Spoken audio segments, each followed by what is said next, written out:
be moderating this session. I also have with us Professor Vijaykanth Verma, Vice Chancellor, ISET University. Can I request the panelists to please join us on stage with a round of applause. Ms. Tina Wu, GM, ICDL Asia. Round of applause for the lady, please. Dr. B. Ramaswamy, Pro Vice Chancellor, AP Goel Shimla University, Shimla.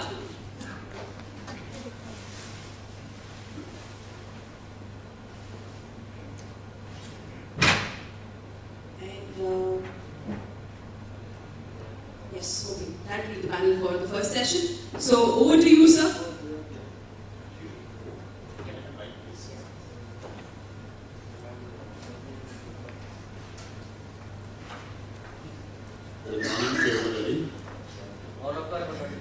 Especially morning sessions in Delhi, late by half an hour due to this traffic, the big place, but we apologize on behalf of the elets. Today's session is very, very hot session in the sense like everybody is now talking about vocational. Leaving apart the higher education part, facing a lot of recession in higher education, so now focusing on vocational is the need of an hour. We have 4 speakers today in this session. One is Professor Vijaykanth Verma, who is the Vice Chancellor at ISET University. Ms. Tina, she is the GM for ICDL Asia. And Dr. B. Ramaswamy, Pro Vice Chancellor, AP Goel Shimla University. So, thank you. Basically, we can have 1 hour almost for the presentation, so 20 minutes each. We can keep 10 minutes for the question and answer session from the audience. And I start with, from my right side, Dr. B. Ramaswamy, Pro Vice Chancellor, AP Shimla University. Please.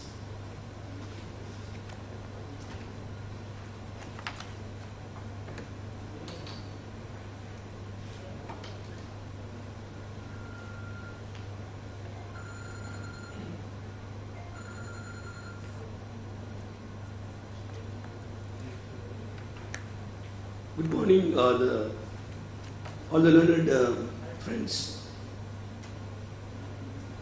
In fact, it is a privilege once again to talk to you because a topic which I myself doing practicing in my campus. I would like to divide my presentation into 2 levels. Number 1, the importance of vocational education. Number 2, what exactly we are doing at Shimla in my campus. I would like to present 2 levels as a part of case studies. As you all know that vocational education is indeed important for the development of this nation. I have added what vocational technical education because we concentrate more on technology-based education, technical-based education. I would like to link the vocational education with socio-economic development. Because developing vocational education without employability, then we can't bring socio-economic development. Therefore, I am linking vocational education along with technical education and vocational technical education with socio-economic development. Once we strengthen our vocational technical education, our responsiveness, our relevance would definitely increase in global economy.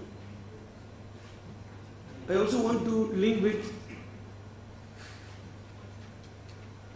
vocational education with the knowledge economy because a knowledge economy can be driven towards successful model when we have vocational technical education more stronger with academic inputs. As you all know that India is one of the largest technical manpower in the world. Yet, we are unable to strive to the rural, tribal communities. Here is an example of AP Goel Shimla University. We are concentrating more on rural tribals population particularly. We are the only private university in Shimla. In Himachal we have got 16 universities, but we are the only university in Shimla located in a very tough terrain. No accessibility to the villagers. Even though we have got great potentialities. So we developed accessibility, we developed affordability with the strong support of the government as well as industrialists. Therefore I said that skill and knowledge are the engines of economic growth, particularly for socio-economic development of this country. We started number of vocational training courses in our campus. You will be surprised that even after our university's hour, say 4:30 is the last class for us. From 5 to night 8:30 we have a special session as a laboratory session for the vocational training.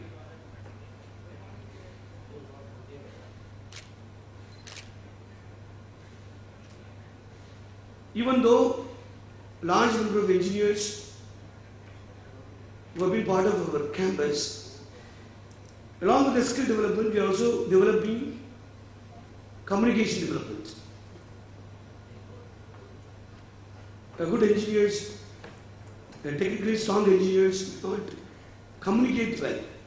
So we began to give them communication skill.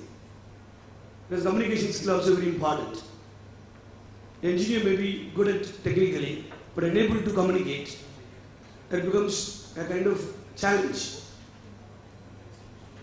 We began to develop communication skill to engineers. We began to develop skill training program for even the skilled persons to update their skills in terms of exchange programs, inter-university exchange programs and so on.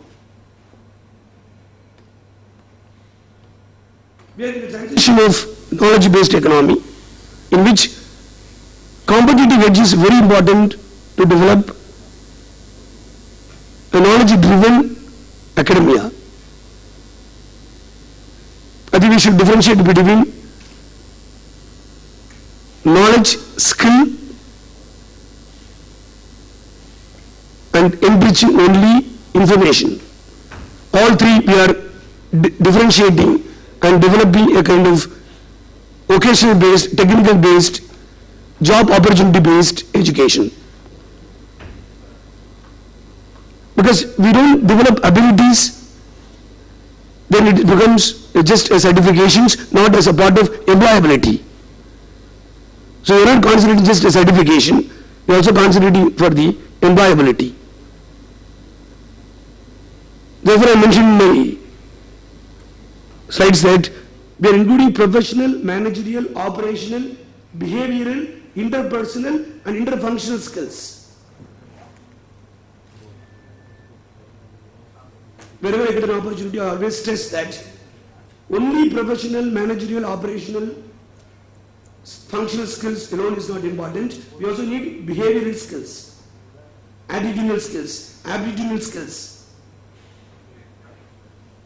This is my thrust for last 14 years of my education system. Wherever I get an opportunity, I always stress that only concentrating on professional, managerial, operational, functional skills, we will not achieve what exactly we want to achieve. We need to look at attitudinal skills, aptitude skills, behavioral skills, communication skills, personality skills that can enhance the employability, that can enhance our achievements and success of vocational technical education. I have a very unique experience in Himachal Pradesh, particularly in Shimla. The students are very laborious, honest, hardworking, but they don't want to go out other than Himachal Pradesh. They are very strict to their own state. More ethnocentric mindset. But we have broken that myth, we have broken that barrier.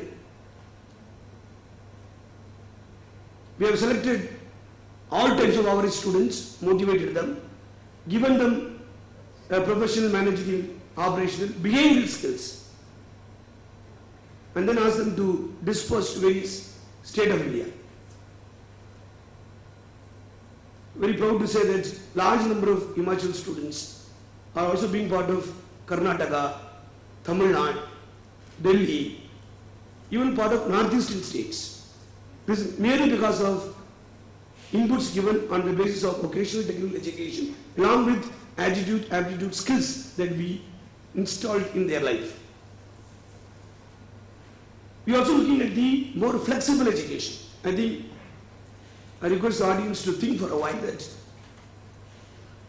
number of monetization by the government, regulatory bodies of the government, we are able to flexible ourselves, modify ourselves.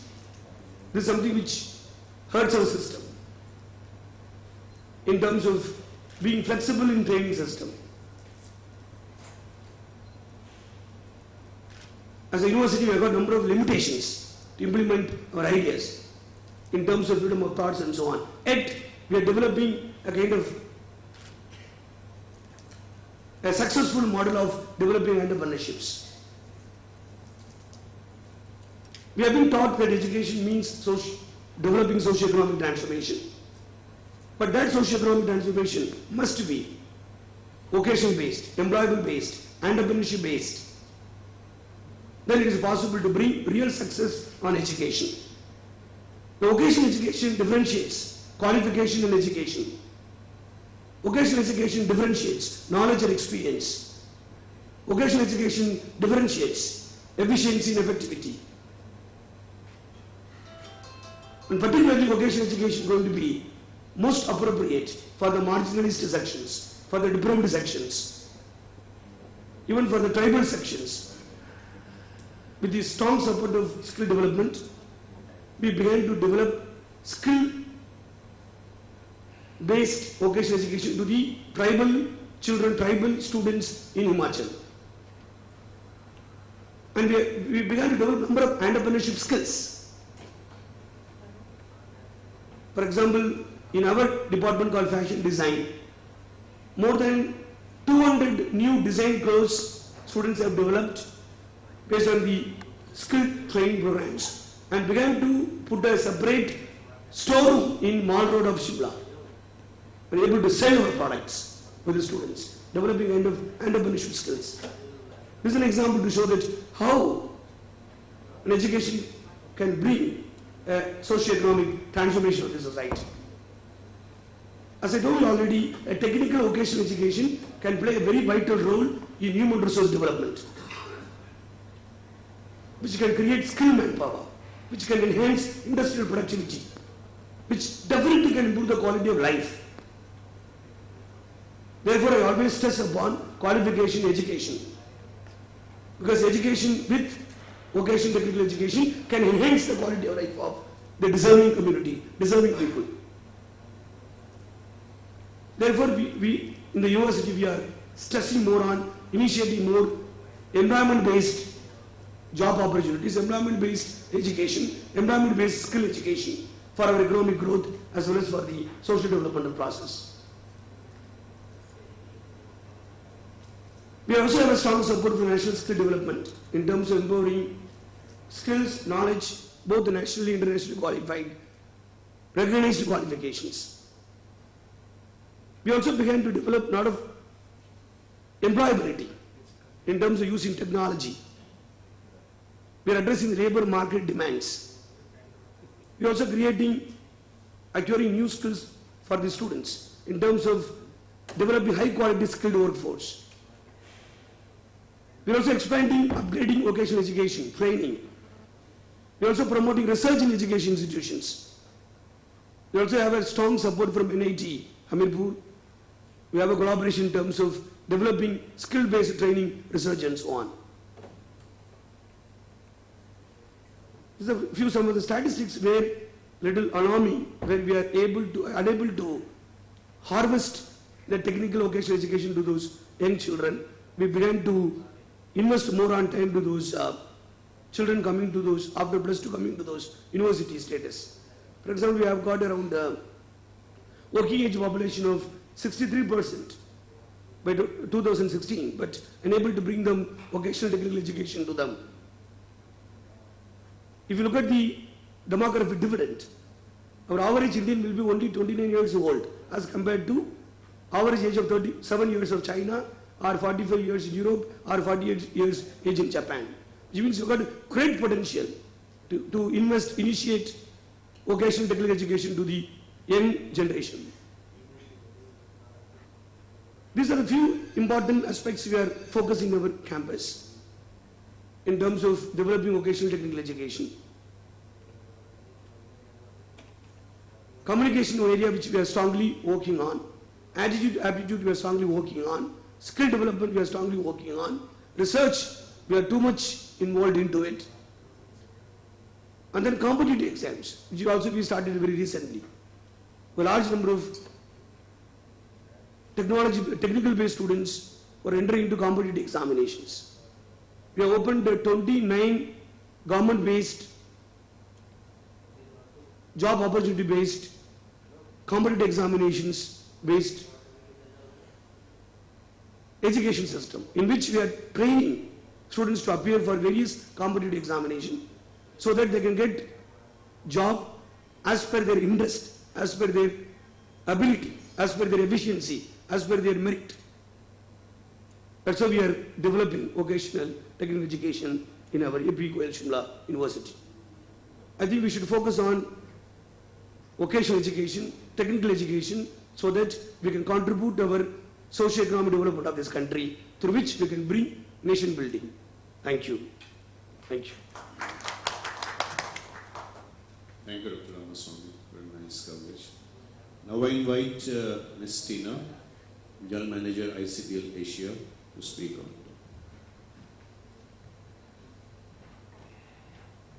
Tina, you have 15 minutes. Sure. I'm sorry that I didn't know that actually I can have some simple presentation here, so I'm just trying to download the files first. Well, while the colleagues is helping with this, no.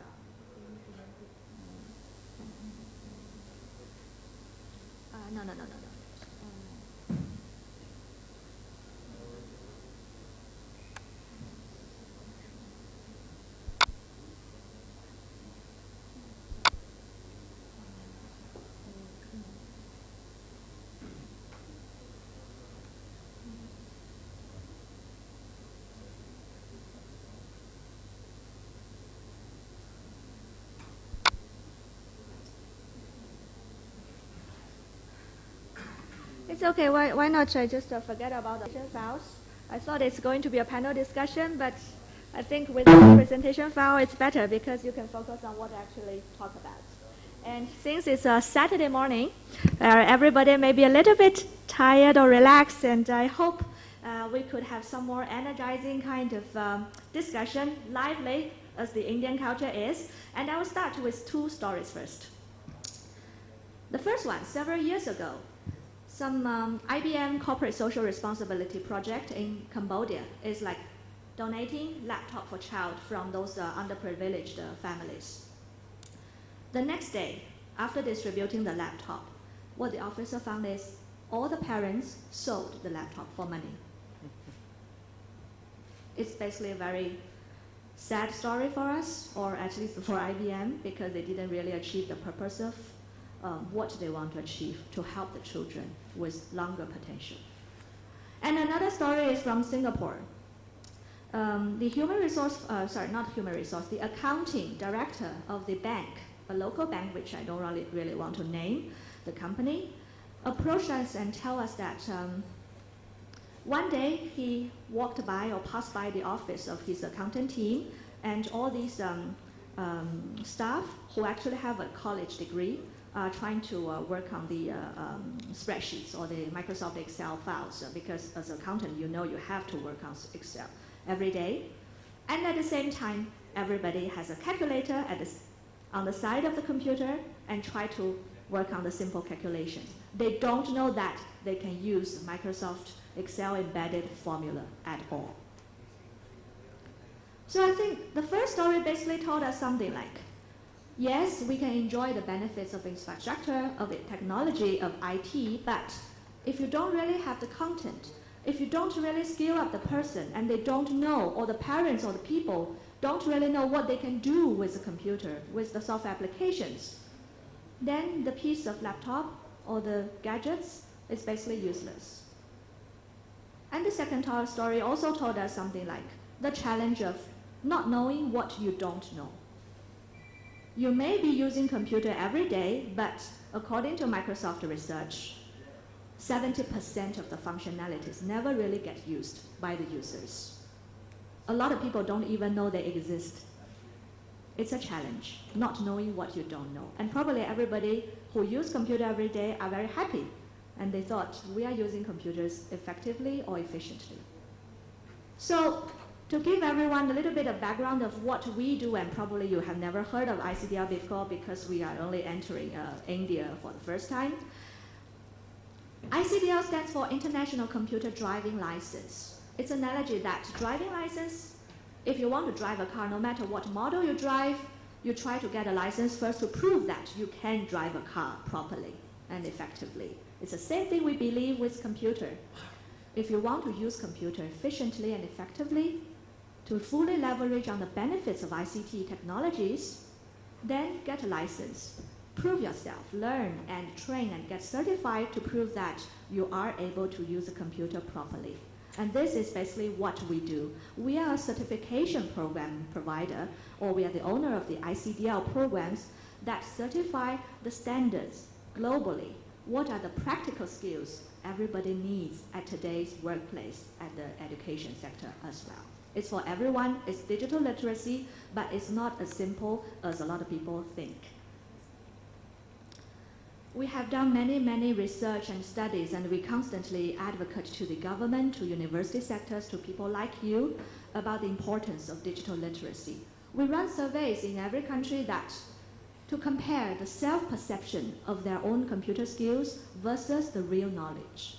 We give people a questionnaire first to ask, how do you think you are with computer skills? And then we give them the actual test questions. Let's perform some task on computer. And the reality is usually very alarming. 70% of people may think they are good or very good with computers when they answer the questionnaire, and then when they take the test, it's exactly the opposite. 70% could be bad or very bad.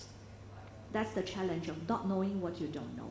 And a lot of times, when the college graduates enter the workforce, when they started working, it's the employer suddenly found that I still need to train them because it's not really taught in the official curriculum, either in the schools or universities. And for countries as advanced as like Singapore, Korea, UK, Germany, everybody is doing this now because it's important. This is the workplace skills that people don't naturally learn while playing with tablets, with smartphones every day. The kids may be spending a lot of time with Facebook, with YouTube, with games. It's not necessary for them to really learn and know how to do a proper document for working, how to work on spreadsheets or presentation. And it's not something that you can easily learn by yourself as well. You need some structured training. You need to have a curriculum and content that is well designed to show you what are the practical skills that everybody needs when you start working to improve your productivity. And it's not something that any organization or any school could easily do by themselves because you need to really know what the industry needs. Or talking about the agenda today, what are the employability skills? What are the employers looking for? That's the gap between what we teach the kids when they're studying and what they really need when they enter the workforce. So what we believe or what we are trying to do is using ICDL, using our certification programs to equip people with the employability skills, with the skills that they really need in today's digital era. And that is digital literacy, or that is the digital competency that everybody would need. We came from Thailand recently, and the government is talking to us saying that actually we have a strategy talking about creating digital economy. And then their policy focuses on developers. programmers, software companies who want to develop like an online marketplace, the next Amazon or eBay, and at the same time we ask them this question: if your people, the users, don't really know how to do it online, how could you have an economy, a digital economy, when you only have developers, not the users? So capacity building, when we talk about human resources, it's important to look at the user skills. And the other thing that I just want to share with you is that we are a social enterprise, we are not for profit. We started from Europe back in 1997. That's the background of our organization. We actually started by the Council of European Computer Societies that they believe it's important to scale up all the Europeans. So we are not really linked to any software companies. We are not trying to promote any particular software. We don't have any hidden agenda to sell more software. We just want to focus on the practical skills that you really need. And that's the only thing we do. That's the only thing we do, and we are really good at it. There is no other organization in the world so far has achieved what we have achieved. Across the world, we are available in 150 countries. We have 14 million candidates already certified. Yes, sorry, talking about the Indian population size, 14 million may sound very small to you, but it's none other organization has achieved that so far. And we are social enterprise. That also means that we are not for profit, and we don't really try to push too much cost or the burden on the student side. So we constantly look for development agencies, government funding resources, try to make sure that our programs are affordable as possible. We just started working in India, and I think this is a great opportunity that we could start sharing with you what we have or what we believe, and see where we can work, how we can work together. So as a university, of course, the easiest thing is because of our flexible working model. If you already have somewhat computer training programs going on in your official curriculum or in your optional curriculum, you can easily take our programs, plug in. Our syllabus is actually publicly available online, and then the students can take our exams at the end of the programs and get certified. That would enable them to really look for a proper job, or even go overseas to look for a job, because we are really well recognized everywhere. And if anybody prefers to have more structured training themselves, we do have a network of centers that provide specialized, targeted ICDL-related training. That's also something that we could work on. We started to have a few training partners already in India, in Delhi, in Jammu, in Kerala, in all the Hyderabad, Chennai. Sorry, I'm trying to remember all the cities in India. It's only my second trip. And that's the flexibility of ICDL. Basically, we believe there isn't really a one-size-fits-all. When we talk about skilling up all the people, everybody in the world, it's our social responsibility as well to make sure that the program is flexible enough to cater to all the different cultural needs or the different market needs, and make sure that ICT or the skills are accessible to everyone. So I think I would rather end my presentation with this. I hope it's still within the time limit. I'm conscious of that. But please feel free to ask any questions during the Q&A session. It's an important thing that we believe we are not trying to sell anything. We are trying to advocate the importance of digital literacy, and we are trying to help people. We live in today's digital world. If we want to have a digital workforce in the next generation or in the current generation, let's start doing something together. Thank you. Thank you very much. Thank you, Christina, for a nice presentation. Now I invite Professor Vijay Kantham, Vice Chancellor, ICT University.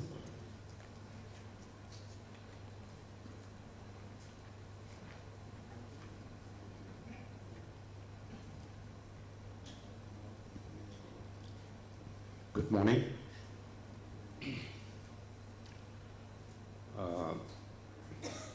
In Russia, the soccer is very popular, so everybody loves playing football.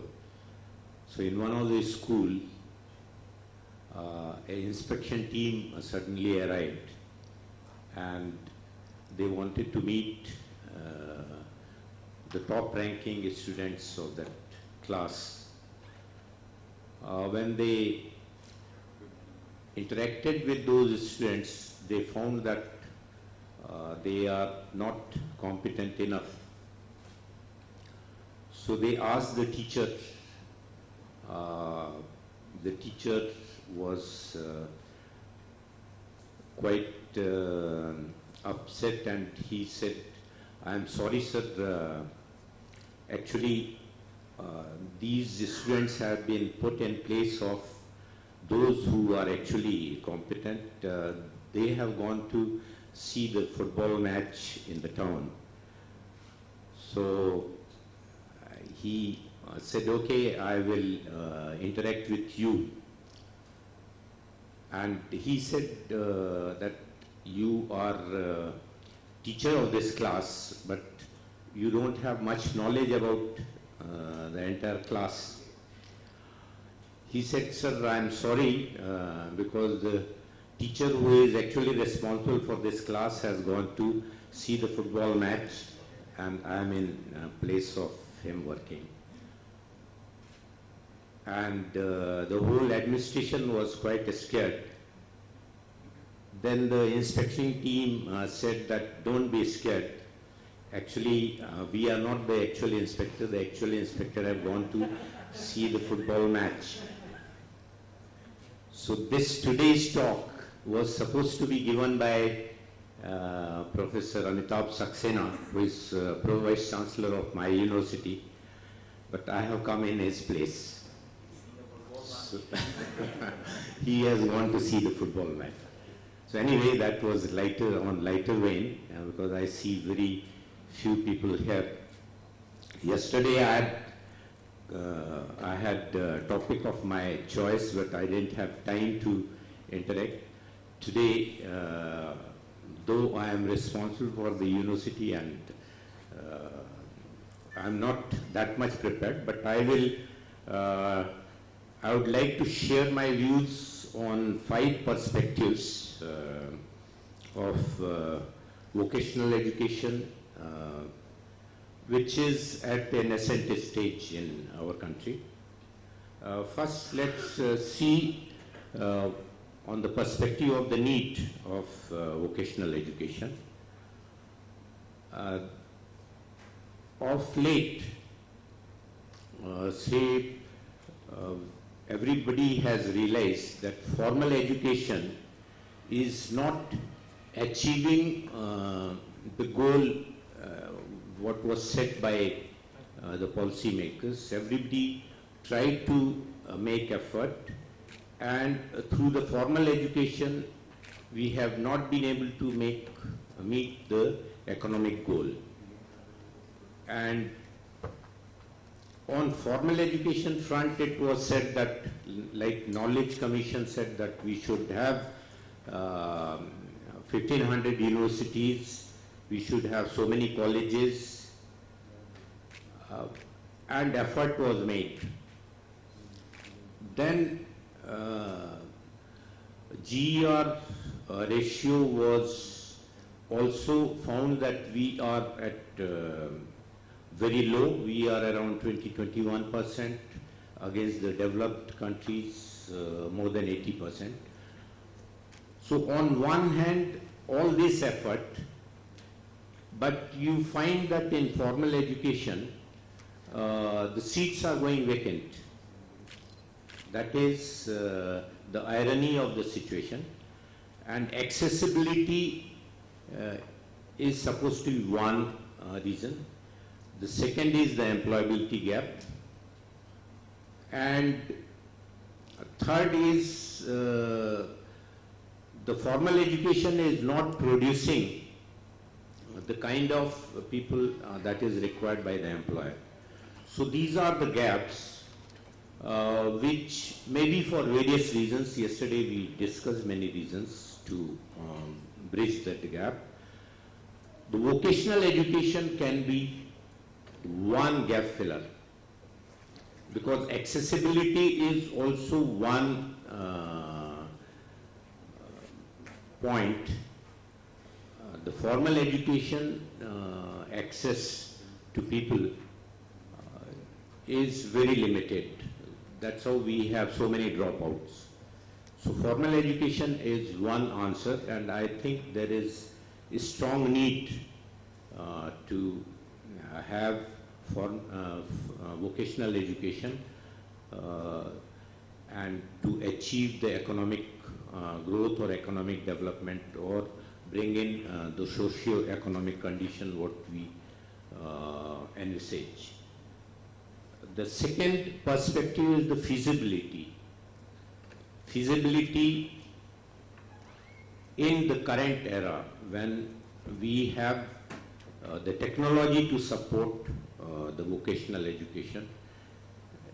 We are in an era where we can really make it feasible. The vocational education can provide answers in this present era. The third perspective will be the curriculum perspective. Unfortunately, most of the vocational education curriculum are being made in such a way that at times I find that there is hardly any difference between the vocational education curriculum and the formal education curriculum, because we are driven by the knowledge delivery, or we are mostly driven by the teaching system, and we are not driven by the skilling or research system. So the objective of vocational curriculum should be the competency based curriculum. The examination system also has to be very different, because in vocational education what you are looking at is not knowledge as the core center, but the skill as the actual need. So what we are looking at vocational education is that we are trying to deliver the skill, we are trying to deliver the competency to those people who are already working somewhere, or who want to upgrade their qualification and skill. So on competency based system, the examination system also has to be different. It unfortunately in many vocational courses I have seen that it is a repetition of the formal education examination system, where the student is examined on his theoretical knowledge rather than his competency on a particular skill or a particular vocation. Then the fourth perspective will be the delivery perspective. Now, in vocational education, we need the system to be very, very flexible. The formal education system is very rigid in the sense, and at times I find that it is so rigid that instead of looking at the actual issues of delivery of education or learning system, it becomes a point to examine the infrastructure. The examination is done based on with measuring tools like measuring tapes and weighing balance, that you should have a room size of so much and so much of length and width, and you should have so many books on your library. So the whole focus of the education provider shifts from meeting the requirement of the regulatory bodies or examining bodies, or rather than the delivery system. Whereas in vocational education you can have a lot of flexibility. It can be delivered to the person without him have the necessity to coming to a college regularly. It can be framed to suit the person who is taking the vocational education, and from the delivery point of view, now you have the technology in such a way that the distance is completely bridged. We are a global village. We have all the technologies at our hand to deliver the skill to a person, and that should be used. Then the last perspective I will say is the recognition perspective. It is the employer who have to change their mindset to recognize a vocational degree and look at not the paper degree, but look at the competency which has been taken by or competency level which has been achieved by the candidate. So these are 5 perspectives I think everybody has to look into that. ISET University has gone into this in a big way. ISET itself is an organization which has been delivering the skills at rural level.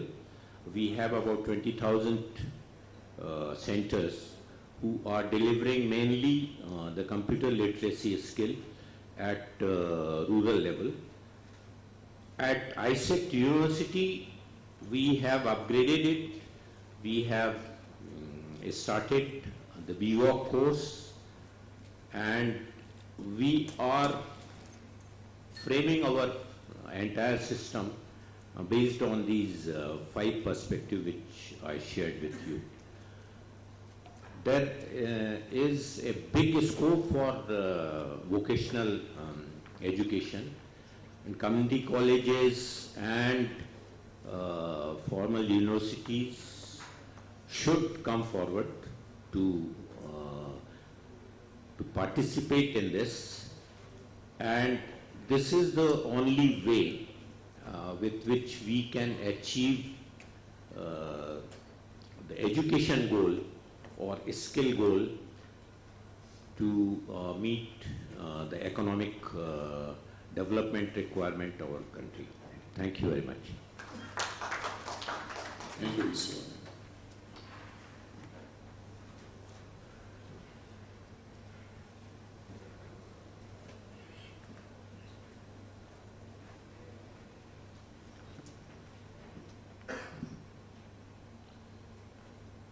First of all, I'm thankful for elets giving us an opportunity.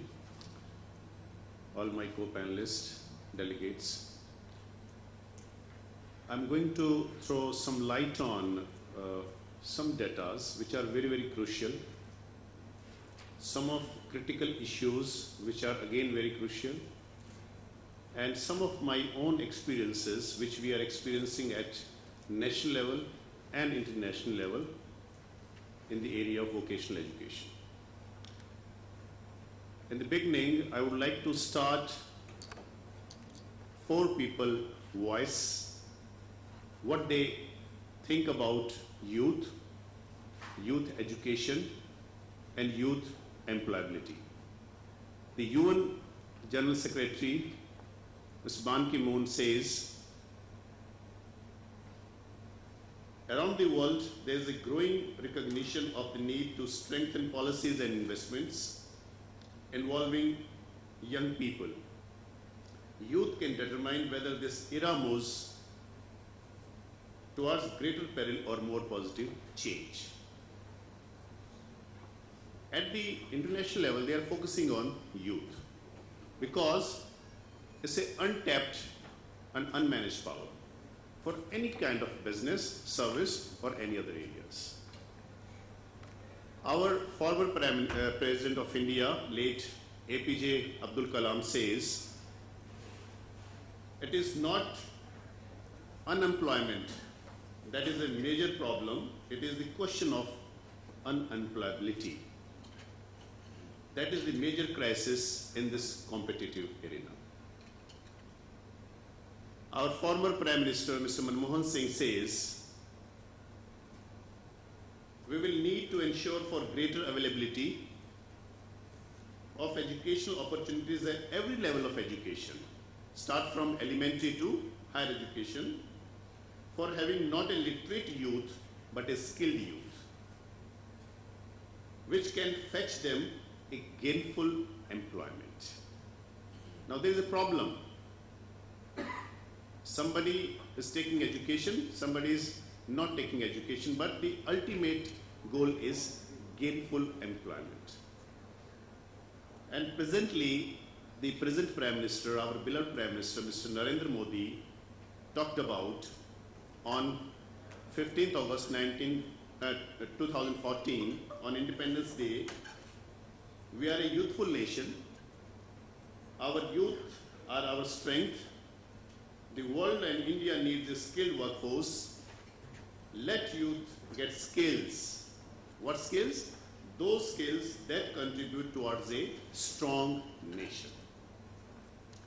Very recently, in an interview with elets magazine, digital magazine, Mr. Rajiv Pratap Rudy, our present Honorable Minister for Skill Development and Entrepreneurship, says that under the target of Skill India, which is the dream project of Mr. Narendra Damodar Das Modi, our Prime Minister, says that we have to train 100 million people by 2020. Now, why this big target at this stage? After 60 years of independence, why we are talking about such a huge manpower to be trained at this juncture? Because of, we never thought of classifying our education system in such a manner that what is for what is for what. Since we start our education just by taking knowledge, since beginning in the school, nothing been taught in terms of job. And especially this vocational education, if you really look at, tell me any one university which is exclusively university for vocational education. None of the university. Now at this juncture, the government is planning to establish the very first national vocational university. That's in Raipur. It's in the offing. They are in the part of planning everything so that they can fetch everybody whosoever requires vocational education under that umbrella. Again, one thing very important about vocational education is that this has been known to increase the productivity on one hand and profitability on one hand. If you talk about the productivity, every industrialist, every corporate house requires that.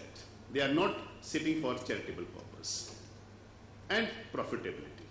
Naturally, if you invest something, you should get in return something. So this means knowledge workforce must be seen the most important human capital required, which is skilled human manpower. Whosoever has the skills will give us more productivity and more profitable. I'm just experiencing one very unique thing. Now, tell me very honestly, how many of you, all of you might be having drivers, but tell me honestly, how many of you checked up the certification of a driver prior giving a job? Only one hand. Why it is so? Because driver job is not to drive only car. It has got many other skills required for a driver. We as an institute, we as basically a center of excellence at my college, doing one very good project in Malaysia. They had given us 14 courses, which are very crucial in terms of Malaysian population, and that too, Tamil originated population. They have 10% Tamil people, and in government they have 4 member of parliament, 4 ministers in the government. Now one of the minister requested one of the agency, and then we approached them and designed courses like, I would like to mention one course, lorry packing. Why this is so? Because 10,000 youth is busy in a work called lorry packaging. They have a huge packaging industry in Malaysia. Now what they do? It was a manually done. They were requiring, now do something in this area. We came back, we designed this small course, and within 6 months, having some technical equipments made for them, now the person used to take half an hour in one lorry packing, pure manually work. Now along with some kind of small machines, not by stretching the rope with hands, only with machine, easy, very tightened, very flexible, he is able to pack that lorry within 10 minutes. Now you can very well imagine 3 lorries he can pack it. So 3 lorries is equal to, let's say, $2, now $6. Automatically the productivity goes up. The same manpower, along with some kind of vocational training, he is able to earn more money with more efficiently. Now the car job, driver job, as I was mentioning, we have designed in such a manner. What you require the car driver? Yes, he should know how to drive. He should know how to clean, keep the car clean, neat and clean, from outside and from inside. That is also a job of a driver. Very small faults. If there is a voice in the car, he must know, he must notice that voice, why it is there. It is in the engine, it is in the tire, or any other of the part of the car. He must identify this. He should have skill of this, knowing this. Then he must know my owner's requirement on the way. If you are traveling, let's say 200 kilometers, he must carry some of the belongings to you perfectly. That's his job. The behavior, when he, in the morning, he must wish with a particular bend, with a particular style, with a particular smile. I mean, these are the skills.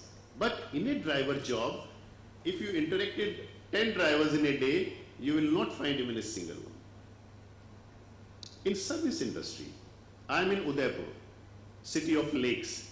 We have 2,000 hotels of 3 to 4 star category, and very surprising to you, some of might be not knowing, we have 11 5-star and 7-star hotels in Udaipur, population of 5 lakhs people only. We have 7 stars Uday Vilas. There's a hotel by Oberoi's. That's 5th in the world and 1st in Asia. Very good hotel. But from where you bring the manpower? That's one of the questions. Now, we realized, along with our Udaipur Chamber of Commerce, why can't we train our local youth for these hotels? Because in all of conferences like this, the general managers used to curse on us that we have a lot of turnover. Manpower joins, people from Delhi, people from other metros, Bangalore, Mumbai. It's a small city, they don't have nightlife, they don't have to any place to enjoy, so they leave in it. Now they were facing a lot of crunch, specifically the lower manpower. Now what to do?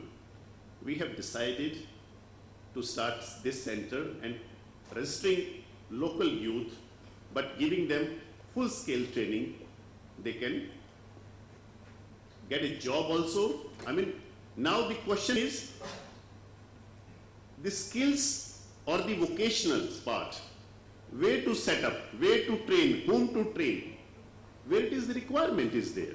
Now what we are doing, urban youth, the courses, maximum courses are ICT. The rural youth, maximum courses are ICT. In rural youth, they don't require ICT because they are not surrounded by the ICT industries. Like Udaipur is a place where hotels are there, why not the youth can be trained in that area only? Why the vocational part should be very strong in that area only? Why to bring the production courses, why to bring the other kind of courses, automobile courses in a city like Udaipur? A city like Gurgaon, a city like the big cities, Pune, yes, maximum automobile courses should be, the youth can be exposed to those kind of courses. Because of the employability, they immediately get the employment.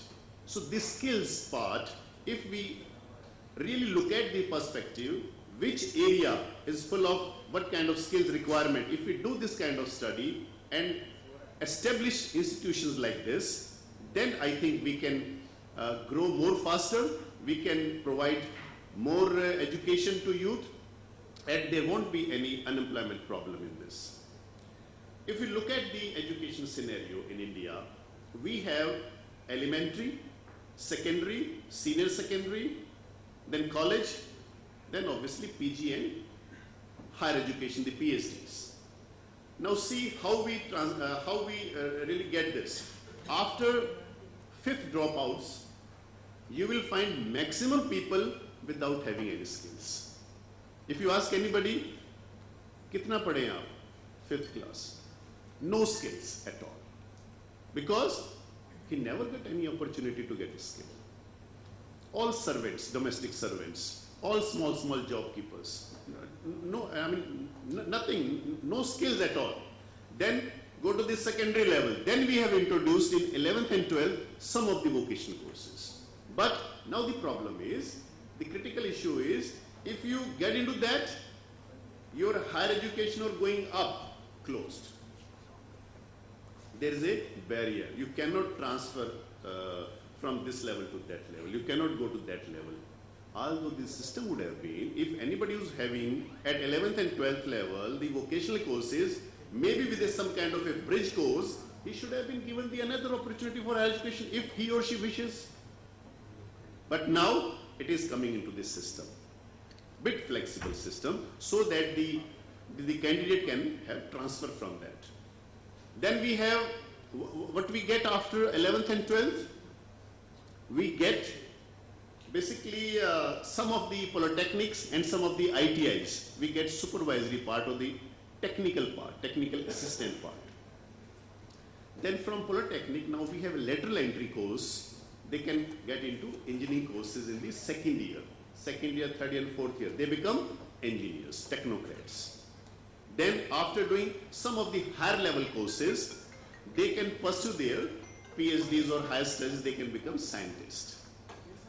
My point is, with this kind of education scenario, there must be a very flexible system, must be the year-wise, we should have stretching the years so that any of the point, if anybody wishes to work, can work and can come back. Here in India, the problem is now you bring that certificate where you've been for 5 years, the gap you can explain.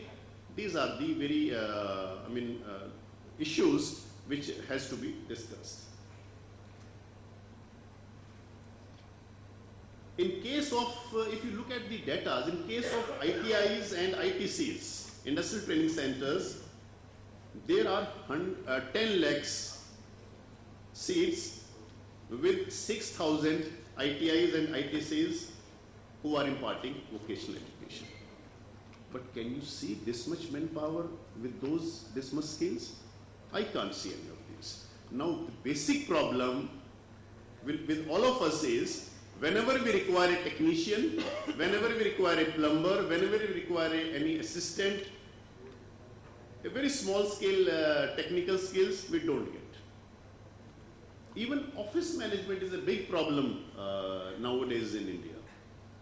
We have engineers, very good engineers, but we don't have technical people who can assist engineers. The shop floor people really lacking. Why? Because there is a difference between the levels, two levels we have. He is an officer, he is a white collar, blue collar. Now nobody wants to become a rust collar worker in India. You ask any parent, they want, in government, if he gets a peon job, he never wants to be a driver. Why not to be a driver? If you visit Singapore, any good of Asian countries, they never call a driver as a driver. They call a captain. One respectable tag is a captain, and they look like a captain with a cap and everything, with the dress, and they behave like a captain, because it doesn't mean that a aeroplane is driven by a pilot and it is driven by a driver, bus is driven by a driver. Driving is a driving job. And another thing is, if you ask any driver, you want to become engineer or driver? He says, any of these. He said, why?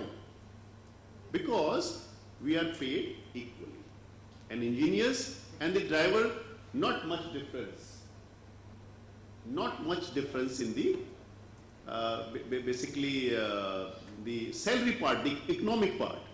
So my point is, if we change the mindset of our youth for this kind of mentality, I think we can do much better. We can start those courses, and there is no shame, there is nothing, no harm to pick up those courses and to learn and work for the nation as such.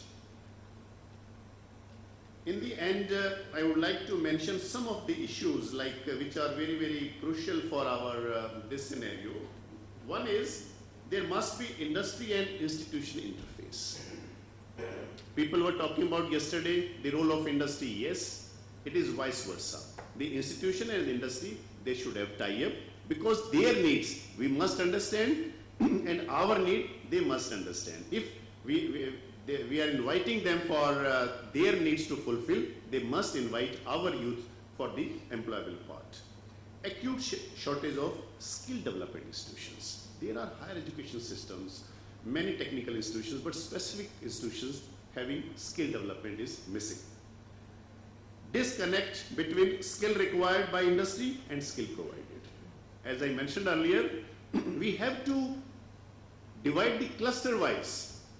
Wherever the skill is required, what kind of skill is required by the industries, we have to, this skill provided and what is required, we have to match that. We have to connect these two.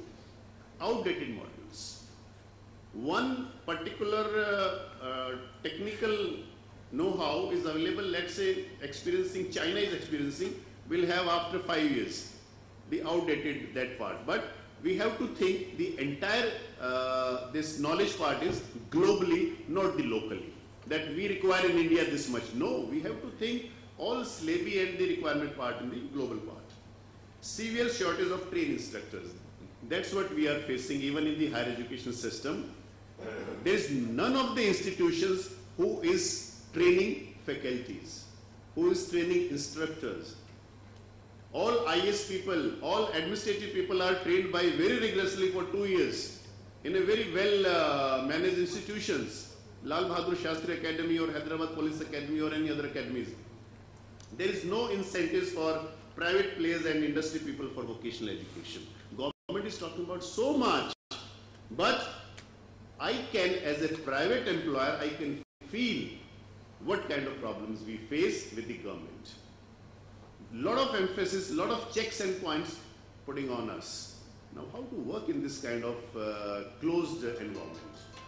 There is no definite path for vocational studies to move from one level to another. Mobility is not defined properly, as I mentioned earlier. There must be some bridge courses. If you have done this much after 10, 12, you can go for polytechnic. After polytechnic, you can go for engineering. After engineering, you can go for some MTech kind of programs. If this kind of system works, it will be very clear. And lastly, expansion of vocational sector is happening without consideration of present problems. what we are all talking about the lot of things about vocational education, but not much consideration of these some specific issues. Now I close. Thank you so much. I wanted to speak much, but there are many players, many industry people. They are working along with the institutions. Some of the ITIs, Mumbai IIT Kharagpur, even the Maruti Suzuki has connecting point of so many ITIs, and some of the other Infosys has got 600 colleges enrolled as the center of excellence. Even another news is government is thinking to convert 6,000 railway stations, because they have proper infrastructure for skill development centers, because each and every small place having a railway station and they are going to convert, they are going to utilize those stations. They have water, they have resources, everything is available there. So they connectivity also. So they might develop this rural India. Thank you so much. Now, as a moderator, now we invite questions. We had 4 presentations with us. We have just 5 minutes. We have any questions you can ask. Yes, please.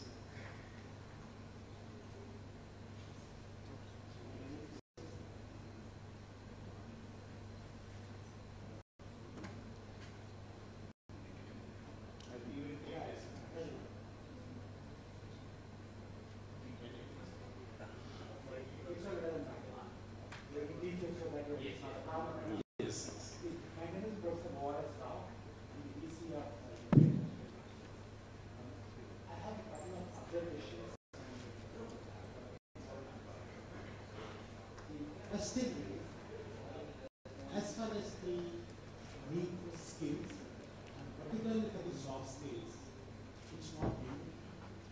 They've been seeing it for the last few years.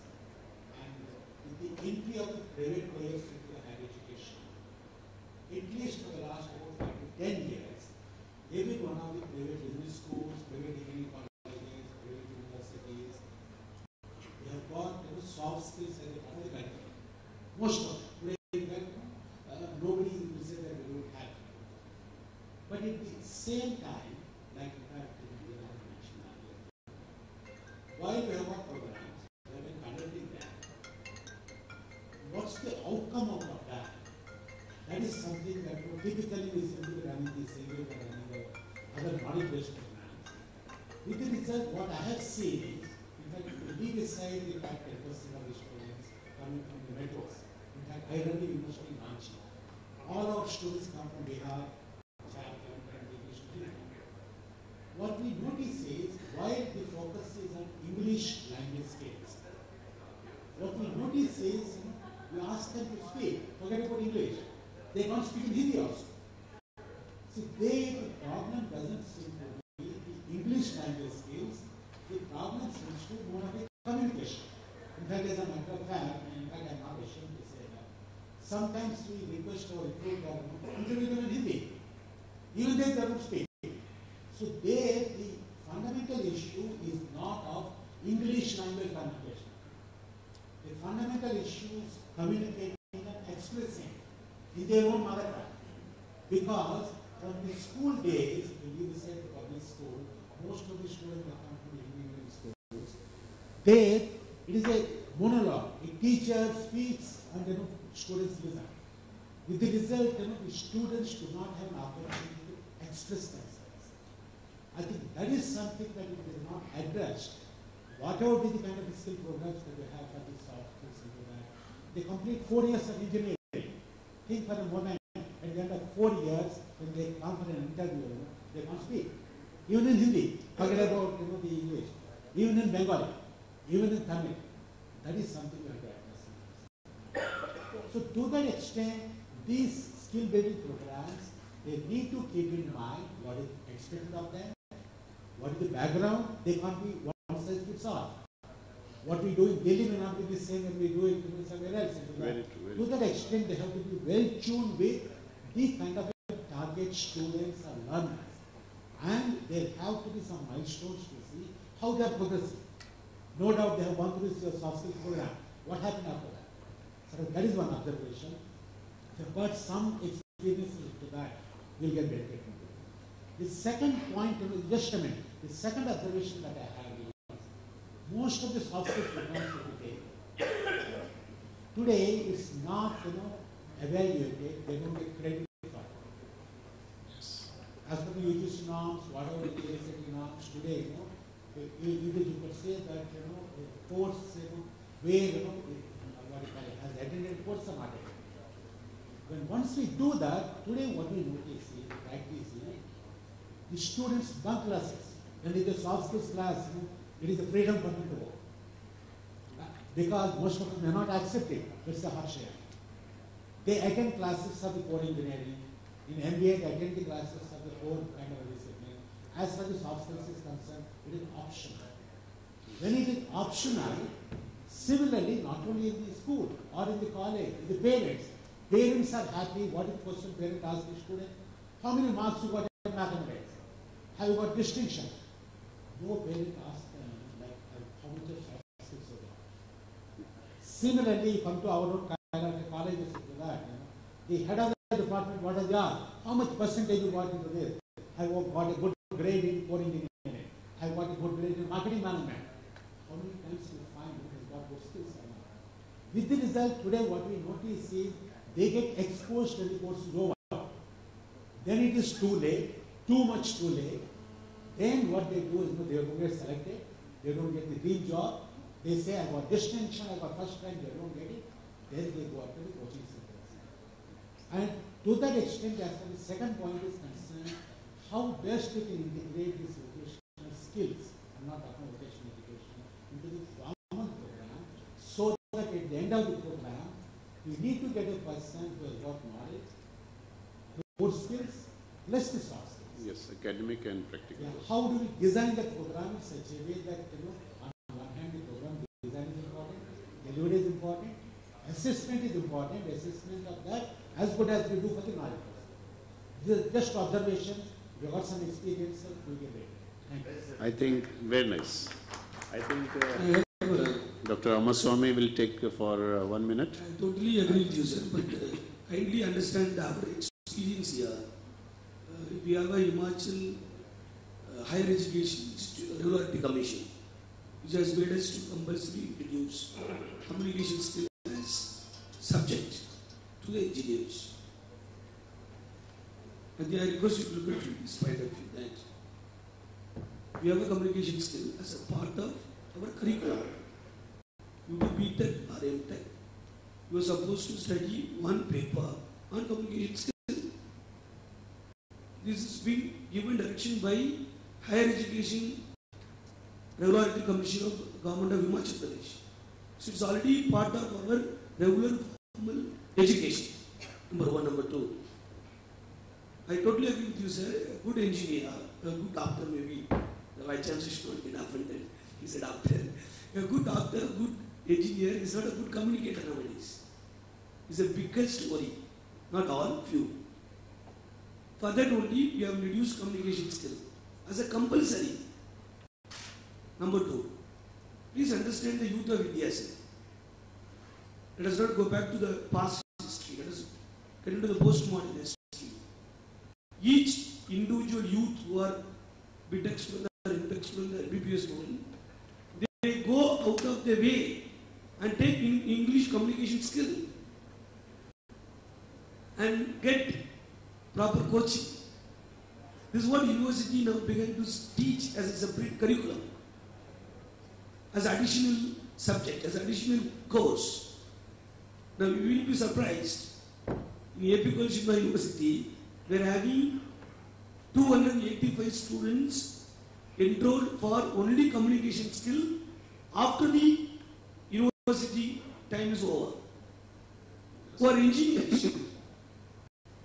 So I think this process we should disseminate throughout India, and then we can achieve. Thank you. I think, yes, please. Please, Yeah, you I can just speak took first. half a minute. I am a retired professor from IIT Roorkee.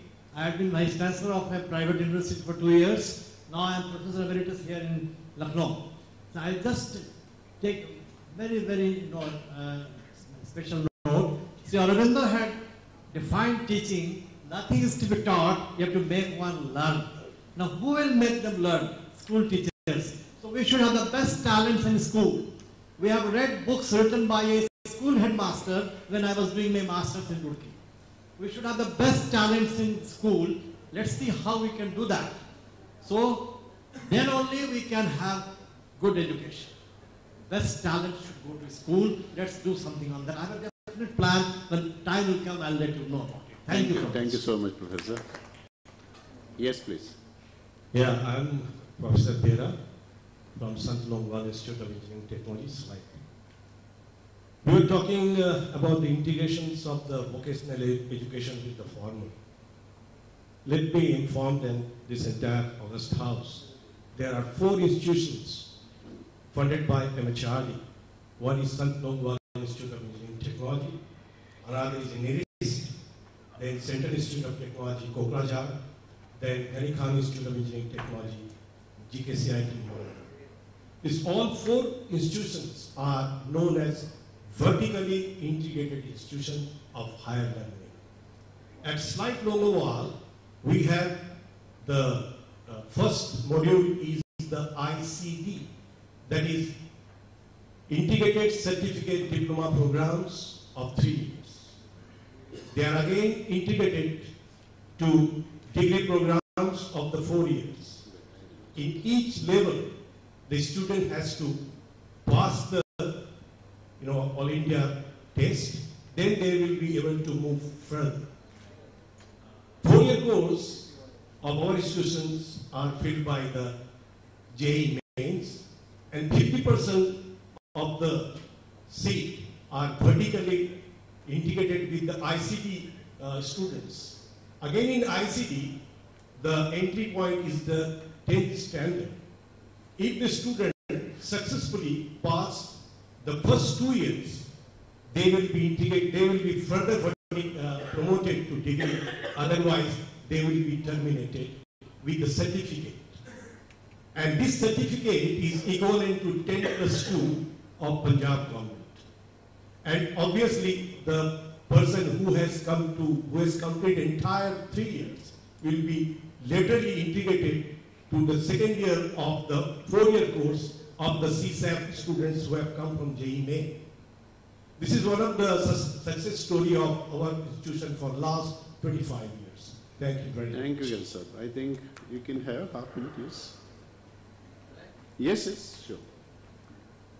I am Professor P.S. Nadu, Vice Chancellor, Andhra University, Visakhapatnam, Andhra Pradesh. It's one of the oldest universities in India. It's also ranked at 151 by QS ranking in British countries. What I want to say is, Professor Ramaswamy said, communication skills is a subject introduced in our university and also local universities for a long time. Unfortunately, forget about engineers and doctors, the teachers themselves do not have communication skills as expected. Most of them will come across as teachers. You said teacher academy. That is true. But the teachers are trained in B.Ed, M.Ed courses. They are also trained in academic staff colleges. But the results, as you know, is very unsatisfactory. So we have to start somewhere to meet the requirements as demanded. Thank you. Definitely. I think we should, with the permission of the August House, we should close the session. There is an announcement. The next session is there. Please, Garima will announce. The plenary session has already begun in the desired hall. I request the August gathering to proceed to the other hall. We will assemble here again post tea and the expo visit. Thank you so much. Thank you so much for the esteemed panelists for sharing their views with us. And just a small gesture from our end. May I request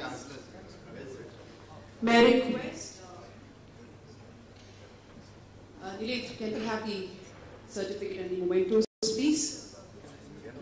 Can I request Professor Dr. Satish C. Sharma to present a token of appreciation from our end to our guests here. Ms. Tina Wu, GM, ICDL Asia. Round of applause, please. Mr. Vijay Kant Verma, Vice Chancellor, ISEX University.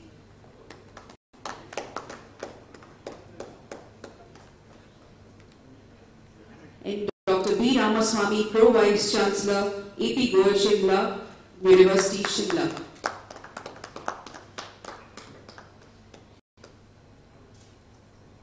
And if Dr. Ramaswamy can honor Dr. Satish C. Sharma, Chairman and Managing Director, Maharaja Group of Colleges.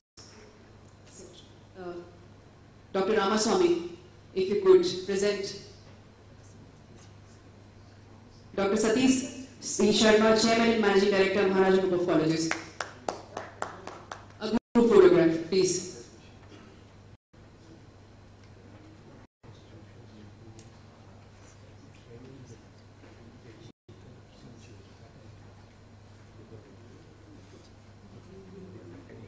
The next session will begin at 11:30 a.m. in this hall. And the plenary session is on in the Desire Hall. Thank you so much. Thank you, ladies and gentlemen. Thanks a lot.